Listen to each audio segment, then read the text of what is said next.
Expectation PIL का हो सकता है, लेकिन जिस तरीके से इंटरेस्ट से आपने लोन लिया है वो एज पर एग्रीमेंट के हिसाब से लिया है, एग्रीमेंट में मेंशन होता है।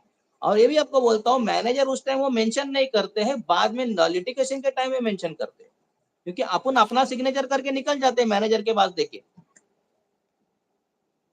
जी, तो कोई तरीका है जिससे हम एग्रीमेंट की कॉपी भी बैंक से मंगवा सकते हैं, ले सकते हैं? हाँ, क्योंकि बहुत एप्लीकेशन सारे करो केसों में अपना लोन। एग्रीमेंट की कॉपी नहीं मिलती। यस यस, पूरे अपने को राइट्स है, वो दस्तावेज मांग सकते हैं अपन ने। अच्छा, बैंक को एप्लीकेशन करो, बैंक जहाँ पे रजिस्टर हुए है उसको एप्लीकेशन करो, आप उसके कस्टमर हो, या तो जी। कंज्यूमर कोर्ट से आप जा सकते हो मांगने के लिए। बहुत से रास्ते हैं, हुँ, रस्तों का प्रॉब्लम नहीं है, लोग फाइट जी, नहीं कर रहे, ये प्रॉब्लम है। ये प्रॉब्लम। लोग बोल रहे हैं कि हमारी फाइटिंग आप करो, हमें खाली फ्री कर दो। हुँ, हुँ। तभी ये प्रॉब्लम क्रिएट होती है जब आप अपने घर की चाबी किसी और को दे देते हैं, तो फिर वो उसी हिसाब से करता है। बराबर है, बराबर है। जी।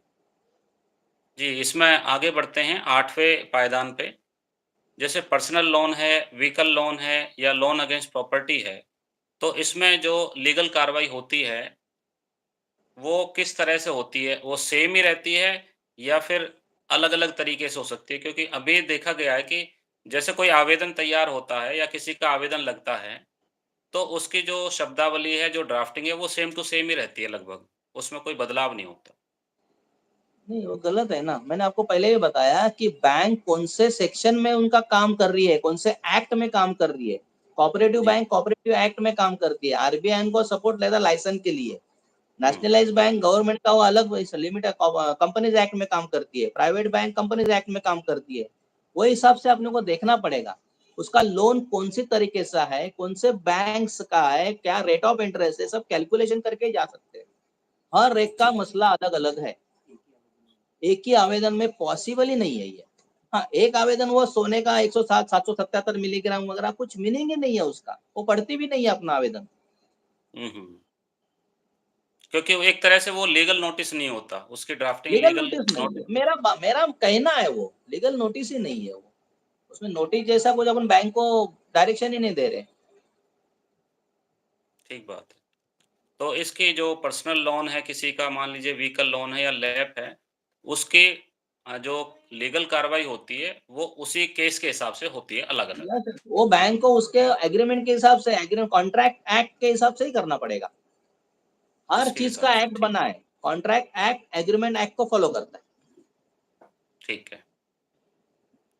अपना 9वाँ पायदान पे चलते हैं जी, इसका है कि जैसे सबसे पहले बहुत सारे साथी इसमें जूझ रहे हैं, लग रहे हैं और अपना प्रयास कर रहे हैं। लीगल तरीके से भी बहुत सारे साथी काम कर रहे हैं।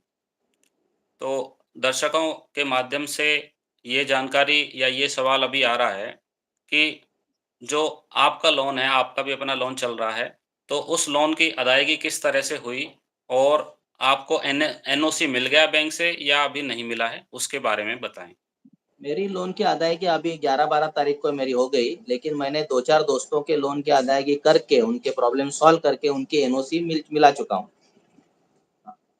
अच्छा। सबसे पहले तो आपको बहुत-बहुत मुबारकबाद, बहुत-बहुत बधाइयाँ कि आपने अपना लोन चुकता कर दिया और अपने साथियों का भी चुकता करा दिया यस, मेरे साथियों का और भी करा। आपको एनओसी भी मिल गई है। या उनको एनओसी मिला के दी, मेरी अभी 45 दिन में आ जाएगी।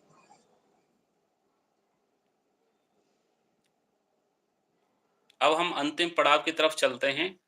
कुछ साथियों ने कमेंट्स बहुत लंबे-लंबे कर दें, तो हम चाहते हैं कि जो अपना कॉन्टैक्ट नंबर है, उस पे आप ये अपने सवाल व्हाट्सएप कर दें और उसमें आपको जानकारी मिल जाएगी। नंबर है 8178525297, इससे आप भेज दीजिए। जी, प्रवीण जी, तो भारतीय लोक आधार जन सहयोग से ऋण चुकौती मानवता की सच्चाई। तो ये मानवता की सच्चाई किस प्रकार आप इसमें कर रहे हैं? और भारतीय लोक आधार के बारे में भी जानकारी रखें, जो दर्शकों के माध्यम से पूरे देशवासियों तक पहुँच पाए। मुख्य तो बात। भारतीय लोक आधार ये संगठन हमने इसी नींव पे ऊपर खड़ी की कि भाई लोगों का कर्जा किस तरीके से मुक्त हो सकता है। लोग बैंक को बोले कि हम देंगे ही नहीं तो पॉसिबल नहीं